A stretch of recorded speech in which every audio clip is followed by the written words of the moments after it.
Dios sea un pueblo, lo voy a decir en estas palabras, de gente sin vergüenza. ¿Okay? Porque muchas veces se confunde el decir, es que el pueblo de Dios es imperfecto, es que es el hospital de Dios y venimos todos aquí para ser restaurados. Y sí es cierto, venimos para que el Señor, para que a través de la palabra nos restaure, pero mientras nos restaure nosotros vamos dejando las cosas viejas. Porque si aceptamos que en el pueblo de Dios debe haber ladrones, fornicarios, adúlteros, mentirosos, gente que vive mal, que tiene mal testimonio, y esa persona, ese pueblo no cambia, entonces ese no es el pueblo de Dios. Para empezar, la palabra del Señor nos dice que el líder dice debe ser una persona irreprensible, debe ser una persona que dé buen testimonio. ¿Okay? Gracias a Dios nosotros en la comunidad acá donde vivimos, mucha gente nos conoce y hemos trabajado con muchas personas también.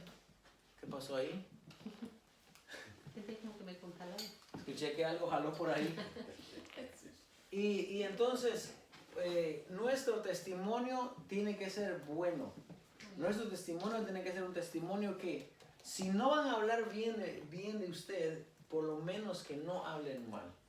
¿Okay? Si usted no le pudo predicar a esa persona, decirle, enseñarle el plan de salvación, que por lo menos diga, bueno, esa persona es una persona honesta, es una persona honrada, es una persona que se comporta bien y no tengo nada que decir a esa persona. Es mejor que no digan nada a que hablen mal. Entonces, el pueblo de Dios es un pueblo que se debe dar a conocer por sus frutos.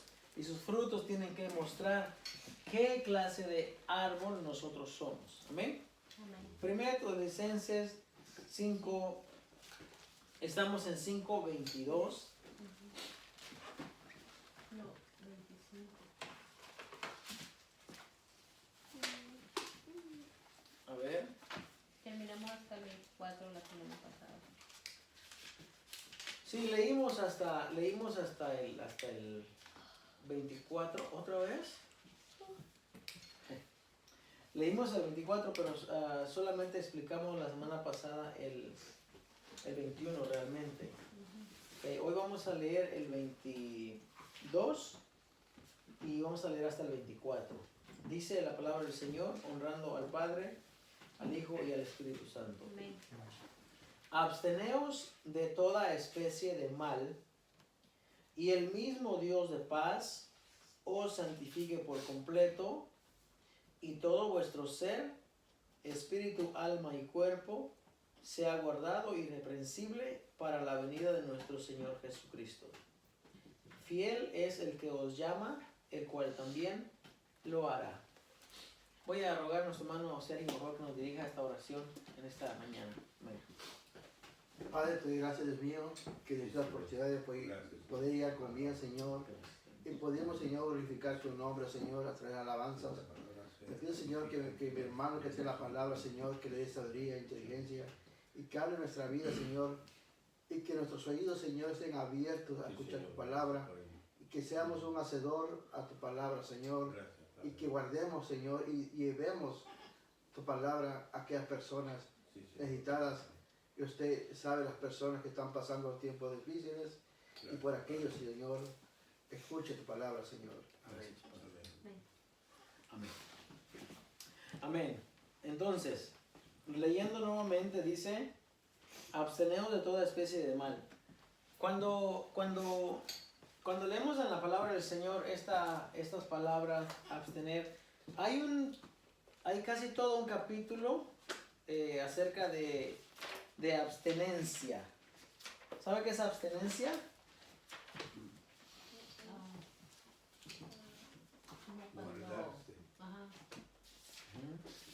Guardarse. Vamos a buscar allí en el libro de Eclesiastés, por favor. Y vamos a leer el capítulo 3. En el capítulo 3 de Eclesiastés tenemos un gran ejemplo de lo que quiera decir o cómo se aplica esta palabra. Dice la palabra del Señor, todo tiene su tiempo y todo lo que se quiere debajo del cielo tiene su hora. Tiempo de nacer y tiempo de morir, tiempo de plantar y tiempo de arrancar. Esto lo que está diciendo el predicador es que hay un tiempo para todo. Tiempo de llorar y tiempo de reír. Tiempo de endechar y tiempo de bailar. Endechar quiere decir lamentar. Tiempo de esparcir piedras y tiempo de juntar piedras. Tiempo de abrazar y tiempo de abstenerse de abrazar. Ok. Abstenerse quiere decir guardarse de no hacerlo. Él está dando un ejemplo y dice, hay un tiempo en el cual tú vas a reír, pero también hay tiempo que vas a llorar. Hay un tiempo en que vas a abrazar, dice, quizás abrazar mucho, pero dice también hay un tiempo de que te vas a guardar de no hacerlo, de hacerlo, perdón. Hay un tiempo en el cual te vas a guardar de no hacer eso, de no abrazar. Ahora, el apóstol Pablo dice, guárdense de toda especie de mal, absténganse. Casi como que huyan del mal. Ahora, cuando hablamos del mal, usted dirá, ¿qué es el mal? Porque, ¿qué es lo que pensamos cuando pensamos en el mal? ¿Quién me puede ayudar? ¿Quién me puede decir? ¿Qué pensamos cuando pensamos en el mal? ¿Dónde está el mal, hermanos, para empezar? ¿Dónde está el mal? En hacerlo. ¿Mande? En hacerlo. Sí, pero ¿el mal qué es? ¿O dónde está el mal? Cosas desagradables delante de Dios. El mal lo calificamos como algo desagradable delante de Dios. Eso es mal, muy bien. Algo otro, alguien más. ¿Qué es el mal? ¿Pero Sí. opuesto al bien? Muy bien, esa es una respuesta muy para salirse de la pregunta, ¿verdad? Es un desvío para... Es una respuesta. Es válida, ¿sí? Es una respuesta válida. Exactamente, es una respuesta que utilizaría algún filósofo, alguien que, para no comprometer, bueno, es lo opuesto. Como decir que es negro, pues lo opuesto al blanco. Pero realmente, ¿qué es el mal? Eso no, aunque es una respuesta, no es una respuesta que complementa, que llena, ¿verdad? Pero bien, está bien. El mal, hermano, lo podemos encontrar, lo podemos definir de muchas maneras. Muchas. Niña, pórtate bien. No te portes mal. Cuando nuestros hijos, por ejemplo, son educados, son respetuosos, dicen please, dicen may I have, dicen por favor, dicen puedo, decimos qué niño tan bien portado, ¿verdad? Pero cuando son desobedientes, pasan corriendo delante de la gente, te botan algo y no te dicen disculpas, no lo levantan, decimos qué mal se porta ese niño. Ahí podemos ver un ejemplo de bien y mal, un ejemplo únicamente. Ahora, el mal hay como categorías, ¿verdad? Porque el mal muchas veces está dentro de nosotros. El apóstol Pablo batallaba con eso. Y él dice en la carta de Romanos, dice, yo hallo esta ley que hay dentro de mí, dice él, que queriendo yo hacer el bien, dice, termino haciendo el mal. Escuche, del apóstol Pablo. Ahora, el venir al Señor y el reconocer al Señor como nuestro Salvador, confesar que es nuestro Salvador, no es realmente un cambio automático que usted va, que su mente, su cuerpo completamente se va a alejar del mundo completamente y va a sacar de usted todo el mal.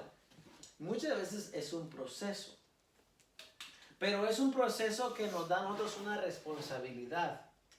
Dice el apóstol Pablo, absténgase de toda clase del mal. Y luego dice, y el mismo Dios de paz os santifique por completo.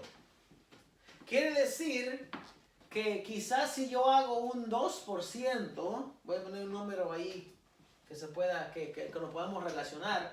Quizás si yo hago un 2 o un 3 o un 5%, el Señor va a venir, va a complementar, va a llenar, va a suplir todo lo demás.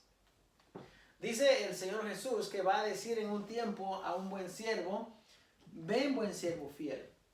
En lo poco me fuiste fiel, en lo mucho yo te voy a poner. Voy a poner en ti todo lo que tú no pudiste lograr con tu esfuerzo, pero tú te tienes que esforzar. ¿Ok? Al que le dieron 5 talentos dijo, yo he ganado 5 más para mi señor, aquí está tu dinero. Al que le dieron 2 talentos dijo, yo he ganado otros 2 para mi señor, aquí está tu dinero. Alguien de esas 3 personas, los 2 trabajaron, hicieron su esfuerzo por entregar cuentas claras. Pero hubo uno, dice, que tuvo miedo. Y dice, como tengo tanto miedo para que no se pierda lo que mi Señor me dio, pues voy a ir y lo voy a enterrar. ¿Sabe qué pasó con eso? Si hablamos en este tiempo, la inflación lo mató. Lo terminó. ¿Usted se acuerda que hace 20 años usted tenía $500 y con $500, ¿verdad? A la semana, usted podía suplir todos sus gastos, hacer una buena despensa, llenar el tanque de gas del carro. Pero ¿qué pasa con $500 en este tiempo, 2025? Nada, se desvanece. Quiere decir que si usted hubiese guardado $10,000 en aquel tiempo y los hubiera sacado hoy, 20 años más tarde, sus $10,000 se iban a hacer como, tal vez como $3,000 en el dinero de hoy en día. ¿Por qué? Porque la inflación, el tiempo lo mató. Entonces, aquel siervo dice perezoso, malo, negligente. Tuvo miedo y no puso a trabajar lo que le habían dado. Ahora, ¿qué es lo que Dios nos ha dado a nosotros? Escuche bien. Dios ha depositado en usted la luz. Ha depositado en usted la verdad. Ha depositado en usted la sal del mundo, dice la palabra del Señor. ¿Y qué es la sal del mundo? La sal es lo que preserva, la sal es aquello que da, que enriquece, que da sabor, aquello que sin sal el mundo es insípido, no sirve para nada. ¿Ok? Entonces, Dios ha puesto eso en usted. ¿Qué hace usted con lo que Dios le ha entregado? El apóstol Pablo dice, absténgase de toda clase de mal. Y cuando dice de toda clase, quiere decir todo. Todo. Al que sabe hacer lo bueno, dice el apóstol Santiago, y no lo hace, dice, le es pecado. Y si decimos que mal es lo contrario al bien, entonces quiere decir que nosotros deberíamos de enfatizarnos en hacer el bien. Deberíamos de caminar en esa dirección de hacer el bien. Deberíamos de caminar en lo que agrada a Dios en vez de en lo que desagrada a Dios. El apóstol Pablo en esta carta, él está como ayudando al pueblo de Tesalónica, porque acuérdense que el apóstol Pablo es el apóstol, dice, a los gentiles. En Tesalónica no sé cuál era la cantidad de judíos que habrían en aquel tiempo, pero y es importante notar esto porque los judíos de por sí ya tienen una estructura de enseñanza, de conocimiento, pero los gentiles no. Entonces el apóstol Pablo es como aquel pionero, como aquella persona que les va a ayudar a ellos a caminar mientras esperan la venida del Señor. Entonces, en sus consejos, él ha dado muchos consejos.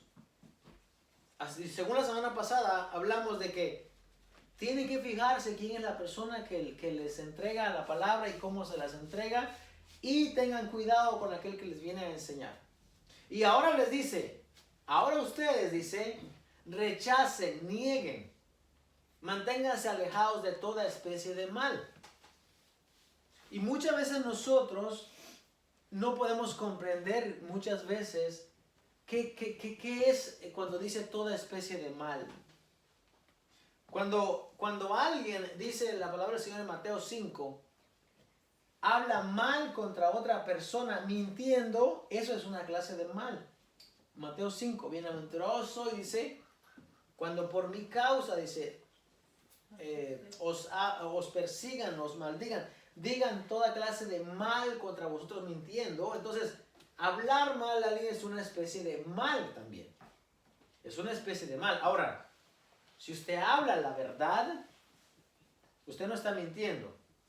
Si usted habla la verdad, usted puede ser que esté haciendo ahí como un hincapié en hacer la justicia.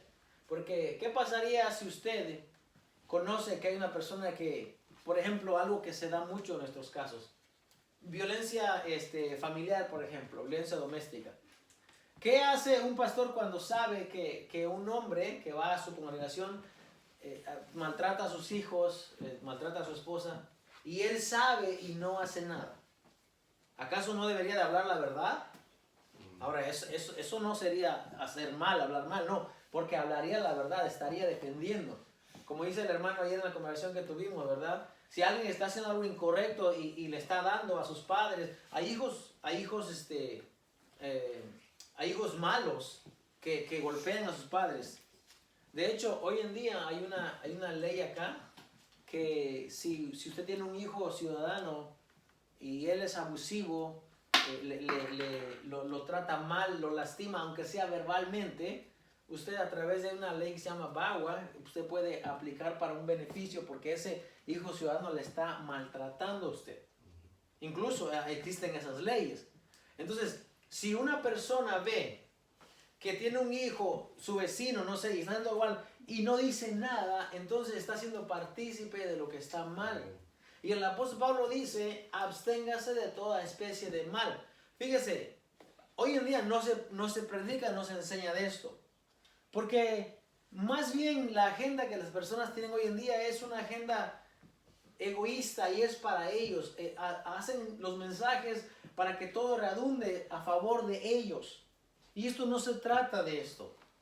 El apóstol Pablo, cuando escribe a la iglesia de Tesalónica, el apóstol Pablo quiere que la iglesia de Tesalónica camine bien, que viva una vida recta en santidad delante de Dios. Porque la agenda del apóstol Pablo es que ellos sean salvos el día cuando Cristo venga. De que Cristo cuando venga los levante y los lleve. Esa es la agenda del apóstol Pablo. Esto no es una agenda personal. Mi agenda no es personal tampoco. Porque si bien yo quiero que la gente escuche el mensaje y quiero que la gente venga al conocimiento de la verdad, yo no puedo tergiversar la palabra y no puedo acomodarla para mi beneficio. Porque entonces yo estaría haciendo algo mal. Y la palabra me dice que yo me tengo que abstener de toda clase del mal. Vamos a ir al libro de Génesis 3.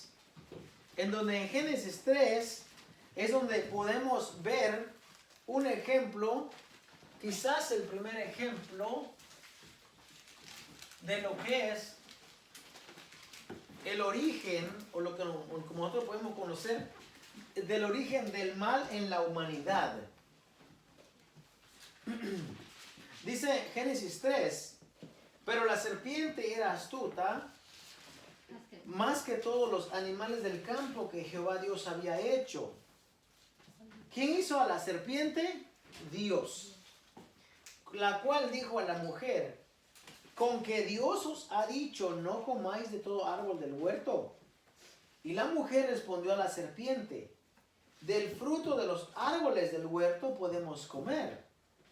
Pero del fruto del árbol que está en medio del huerto, dijo Dios, no comeréis de él, ni le tocaréis para que no muráis. Entonces la serpiente dijo a la mujer, no moriréis, sino que sabe Dios que el día que comáis de él serán abiertos vuestros ojos y seréis como Dios, sabiendo el bien y el mal. Sabiendo el bien, teniendo conocimiento del bien y del mal. Fíjese, antes de ellos comer del fruto, ellos estaban, por eso se le llama el estado de la inocencia, porque ellos no sabían. Acuérdense que después que ellos comen, dice que ellos vieron que estaban desnudos y tuvieron vergüenza y el hombre se escondió de la presencia de Dios. Anteriormente a conocer el mal, Adán estaba desnudo y no se escondía de la presencia de Dios. Dios venía y hablaba. El Génesis no dice qué conversaciones tenían, no dice a qué horas venía, Pero sí nos dice que el hombre tenía una relación íntima, una relación intrínseca con su creador, y cuando su creador venía y hablaba con él, Adán decía, heme aquí, Adán hablaba con Dios. Sin embargo, después de haber comido del fruto, dice que Adán se escondió, y cuando la voz de Jehová se paseaba en el huerto, dice, lo estaba buscando, Adán, Adán, Adán, ¿dónde estás? Y Adán dice, oí tu voz en el huerto, pero me escondí porque tuve miedo. ¿Quién te enseñó que estabas desnudo?, le dice Dios. ¿Acaso has comido del árbol, del fruto del árbol que te dije que no comas? Entonces, cuando la serpiente viene y tiene esta conversación con Eva, había un momento en el que Adán no estaba ahí, porque Adán no estaba cuidando a su mujer. Adán no tenía que preocuparse de eso. Adán estaba ocupado en el trabajo, en lo que Dios le había dicho que hiciera. Hay una cláusula que Adán añade. Dios le dijo a ellos, o a él, le dice, pueden comer de todos los árboles del huerto, menos de este que está en el centro del huerto. Y cuando Adán le da le transmite la información o el mandamiento a la mujer, le añade algo más y le dice, no le tocaréis. Para proteger, para sobreproteger. Ya no, ahora no solamente no se tiene que comer, sino que no se puede tocar. Ahora, eso Dios no dijo no lo toques. Pero quizás para proteger, para sobreproteger el mandamiento, Adán dijo, no lo toques. Quizás tenía razón, pero quizás fue algún error también. Porque, fíjese, si la serpiente viene a hablar con Eva y le dice, no, mira, tócalo, y lo toca, no dice la palabra del Señor que sucedió así, pero sí dice que la mujer miró al árbol y dice, y vio que era un fruto bueno, dice un fruto útil para, o sea, codiciable, delicioso. Entonces quizás la mujer toca el árbol y ve, no pasa nada. Bueno, como no pasó nada a la hora de tocar el árbol, entonces el primer mandamiento, entonces es mentira porque no pasó. Entonces viene y come. Ahora la serpiente dijo una verdad. Le dijo a ella que el día que comieran del fruto, sus ojos iban a ser abiertos. Y entonces iban a conocer el bien y el mal. Cuando llega ese momento, los ojos se le iban a abrir. Y es verdad, se le abrieron los ojos. Ahora ella podía ver, distinguir el bien y el mal. Ahora ella estaba contaminada con el virus del pecado y ahora ella lo tiene dentro. Y el apóstol Pablo dice que Eva siendo engañada, dice, incurrió en transgresión. Eva siendo engañada cometió la falta. Pero se salvará, dice, engendrando hijos, si los criare en disciplina y en honestidad. Hay una esperanza para que la mujer se salve. ¿Cómo? Engendrando hijos y enseñándole la palabra de Dios. Entonces, en ese momento nosotros vemos que el estado de inocencia ya no es más. Ya no hay inocencia. Como los niños.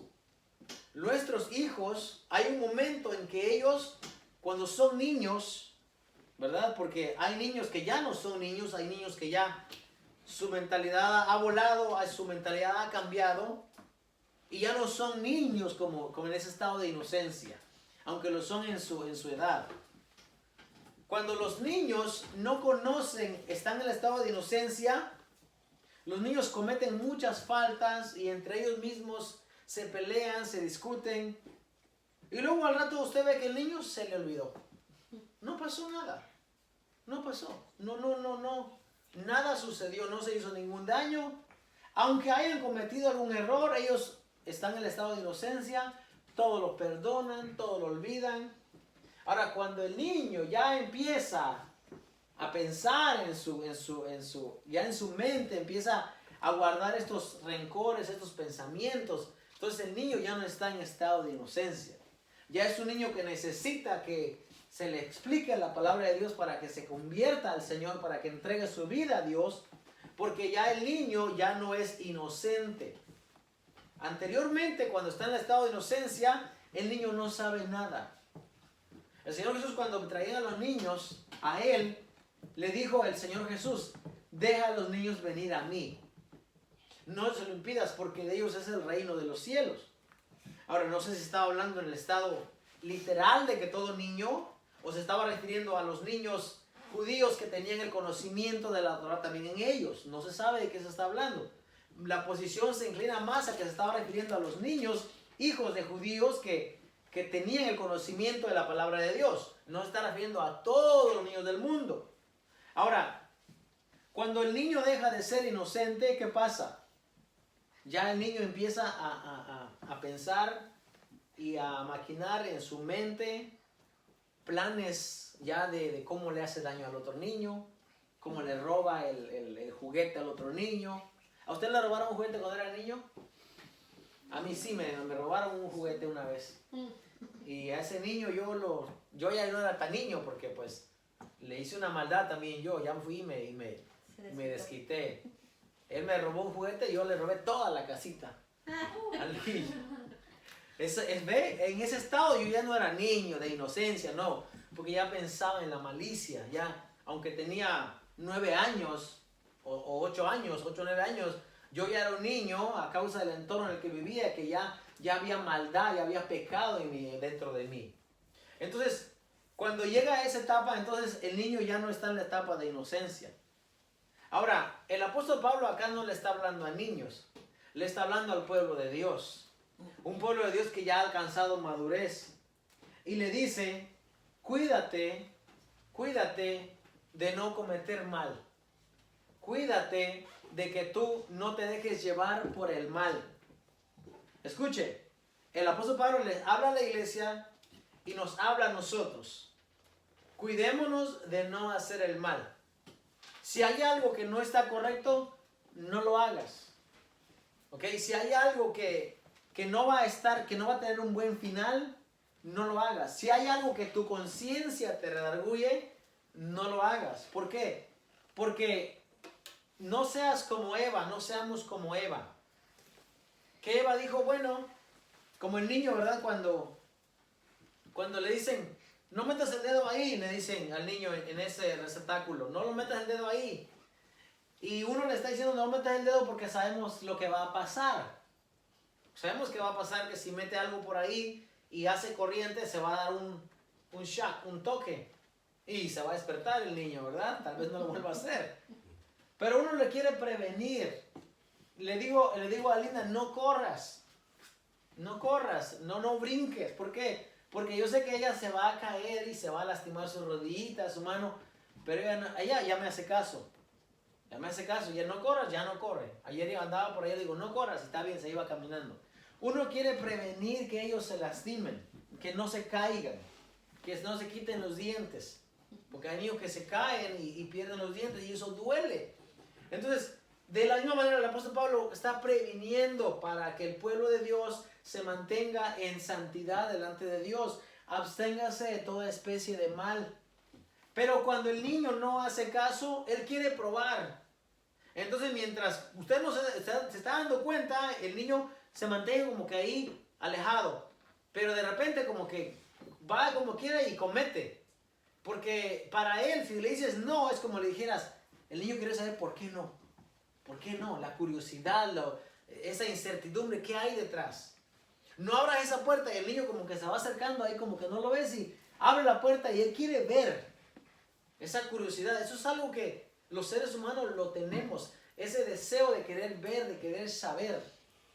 Si a mí me dicen que hay una luz por allá donde sale una luz y hay un tesoro, yo voy a querer ir a desenterrar a ver si es verdad.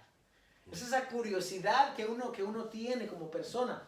Ahora el apóstol Pablo dice, abstente de toda clase de mal.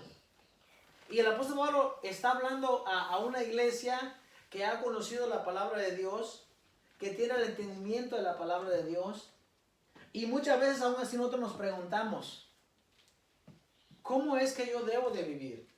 Y por eso es que cuando nos reunimos, nuestra reunión debe ser de edificación. De qué yo me voy a, de cómo el hermano me puede ayudar a mí. Cómo yo puedo ayudar al hermano. Cómo podemos ayudar para crecer.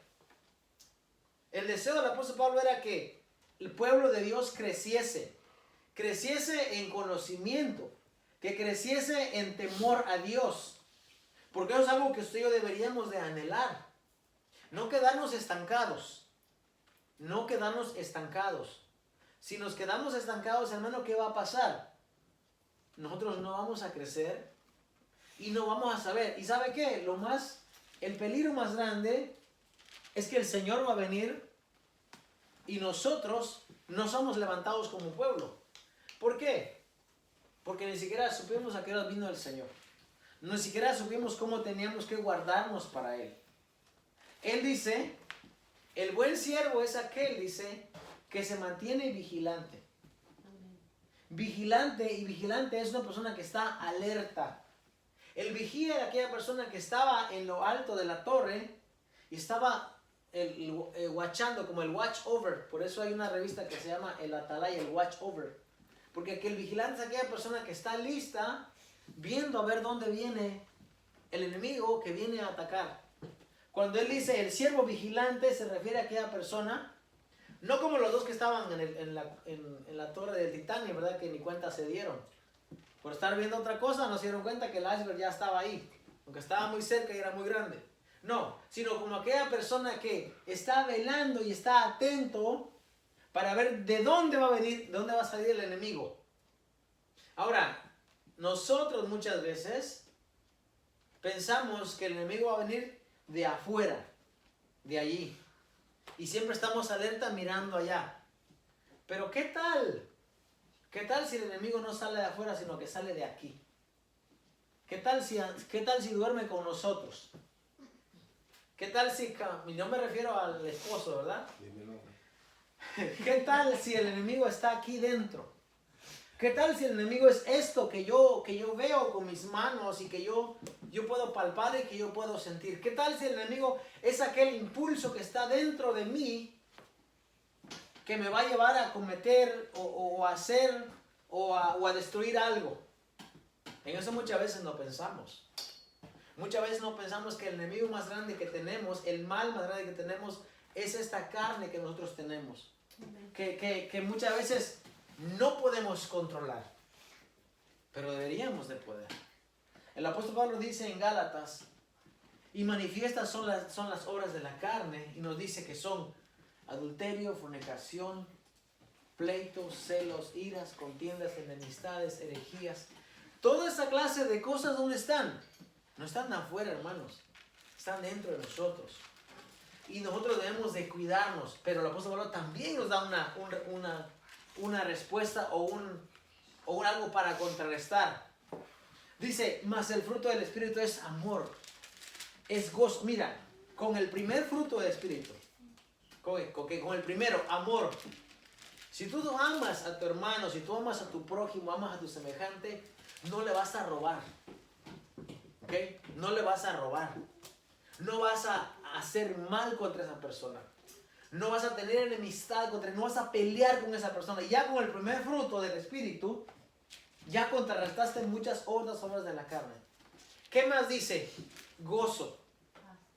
Paz. Y si tú tienes gozo y tienes paz, no vas a estar inquieto, no vas a estar pensando en cómo satisfaces tu maldad que hay dentro de ti. Ahora, el pueblo de Dios tiene armas también que el Señor nos ha dado a través de su palabra. Y a través de esas nosotros podemos contrarrestar o pelear lo mismo que nosotros tenemos dentro de nosotros. Nuestra carne que no se quiere sujetar. Cuando el apóstol Pablo dice en Romanos, yo hallo que hay una ley dentro de mí, dice él, la ley del pecado, que yo quiero hacer lo bueno, pero lo bueno no hago, sino termino haciendo lo malo, dice el apóstol Pablo. Ahora, vamos a hablar también de realmente, si nosotros como adultos entendemos qué es el mal, y aquí hay algo muy importante y muy esencial. Fíjese, cuando usted y yo nos vayamos de acá, porque nos vamos a ir, a menos que el Señor venga antes, pero si no viene en esta generación, cuando usted y yo nos vayamos de acá, ¿quién queda detrás de nosotros? A los que Dios nos ha dado hijos, quedan nuestros hijos. Y nuestros hijos son aquellos que estarán en nuestro lugar no sé, tal vez 10, 20, 30 años más adelante, no sé. Ojalá y sean muchos, ¿verdad? Que lleguemos a los 90 y pico de años. Y que, bueno, que el hermano, si sigue en los muelles, va a llegar ahí, porque imagínense. Que estemos, hermano, el día que nosotros nos vamos de acá, nuestros hijos son quienes toman ese lugar. Ahora, fíjese, si usted y yo tenemos el consejo de la palabra de Dios y vivimos conforme a lo que la palabra de Dios dice, sus hijos, nuestros hijos, van a seguir sus pasos. Cuando la Biblia dice en Proverbios 23, dice, instruye al niño en su camino, quiere decir, enséñale. Quiere decir, muéstrale cuál es el camino, pero más que todo, muéstrale con tu ejemplo. Mira, dile, hijo, se hace así, mírame a mí. Ok, ¿usted quiere que mire al vecino? ¿Que mire al compañero de la escuela? ¿Que mire a aquel otro niño que no sabe cómo vivir? En la Ciudad de México, hermano, hay una gran cantidad de niños abandonados, niños huérfanos, que terminan siendo parte de las pandillas, de las gangas. Y estos niños muchas veces están siguiendo a otro niño, a otro jovencito que no tuvo una familia, a otro semejante a ellos, solamente que por el tiempo que llevan o por su malicia, su grado de malicia, entonces se hace líder de ellos y los empiezan a seguir a ese niño. Pero estos niños no saben realmente cómo es el otro lado de la vida o no tienen una oportunidad en la vida. Ahora, cuando nosotros miramos a nuestros hijos, nosotros no queremos que nuestros hijos tengan de líder o de guía a otro niño o al vecino que tal vez tiene más comodidades, que tal vez nuestros hijos se mantengan más en casa de ellos. Cuando nosotros éramos pequeños y solamente nosotros no teníamos televisión, pero el vecino tenía televisión, entonces nosotros íbamos a casa del vecino a mirar televisión. Qué bueno que esos niños tenían un padre que les enseñaba y les educaba, entonces también nosotros estamos aprendiendo algo de esa persona y ya son experiencias que uno no se olvida. Ahora, nosotros tenemos una responsabilidad. Todos los que tenemos hijos tenemos una responsabilidad. Y los que no tienen hijos tienen una responsabilidad también con ellos mismos. Porque cuando el apóstol Pablo dice que todo vuestro cuerpo, vuestro alma, vuestro espíritu sea guardado irreprensible, le está hablando a todas las almas. Pero me inclino hacia la parte de nosotros como padres, de nosotros. Porque nuestros hijos no saben. ¿Estamos claros en eso? Nuestros hijos no saben. Hermano, nosotros llevamos 40 y tantos años en esta vida y se nos hace difícil muchas veces. Se nos hace difícil. Hasta el día de hoy yo puedo hablar con certeza y puedo hablar con una seguridad de que la vida no es fácil. Y me estoy refiriendo no me estoy refiriendo a lo difícil que es sobresalir en la vida como profesionista o como trabajador. No, estoy hablando servir al Señor, mantenerte en esa línea de fidelidad a Dios. No es fácil. No es como decir, eso, una sentada y me lo acabo. No es así. Ahora, nosotros, hermano, usted sabe la palabra de Dios. Usted conoce la palabra de Dios. Usted sabe que este es su fuerte, de donde usted se va a agarrar. Pero si usted no hace el trabajo que Dios le ha dado, y usted solamente piensa en usted, y no piensa en nuestros hijos, en sus hijos, entonces no está haciendo lo correcto. De verdad. La oración mía siempre es, ayúdanos a que como padres podamos guiar a nuestros hijos. Ayúdanos a no hacer injustos. Fíjese, si usted tiene el conocimiento de la palabra de Dios y usted no vive la palabra de Dios, ¿sus hijos de qué van a aprender? ¿De qué van a vivir? Y me estoy refiriendo nuevamente a lo espiritual. ¿Qué cosa ellos van a conocer? ¿Cómo se van a guiar ellos si no tienen el conocimiento de la palabra de Dios? Dios de nuestros hijos, yo siempre digo, nos los dio pequeñitos. pequeñitos que cabían en la palma de nuestra mano, ¿verdad? Bien pequeñitos. Y luego el niño creció y de repente ya tiene 3, 4, 5 años. Y de repente tiene 11 años. Y de repente tiene 17 años. Y sin pensar un día tiene 24 años. Ahora, a un hombre de 24 años yo no le puedo obligar a que él permanezca en el camino de Dios. Yo ya no puedo. ¿Qué hombre con 5 sentidos va a obligar a una persona mayor a que permanezca en el camino de Dios? Ninguno. Es una decisión que él tiene que tomar, que Manuel y que los muchachos de edad ya tienen que tomar. Es una decisión. Ahora, ellos darán cuenta a Dios por su vida y sabrán qué cuentas entreguen a Dios el día que Dios los llame a ellos a cuenta. Porque todos compareceremos ante el tribunal de Cristo. Todos. Y está, dice, escrito, establecido que el hombre muera una sola vez y después habrá un juicio para aquella persona. Y vi los muertos, dice la palabra del Señor, grandes y pequeños delante del trono para ser juzgados según las obras que estaban escritas en los libros. Entonces, cada quien va a entregar cuentas. Yo no puedo obligar a nuestro hijo a decir, no, yo te quiero aquí, ven aquí. No puedo. Él ya es una persona que vive aparte, que entregará cuentas a Dios de lo que él hace. Lo que él haga con su vida, eso ya no me compete a mí. Y él mismo sabe que si él quiere vivir su vida como él quiera, es su responsabilidad. Él no vive conmigo en casa. Él no vive conmigo en casa.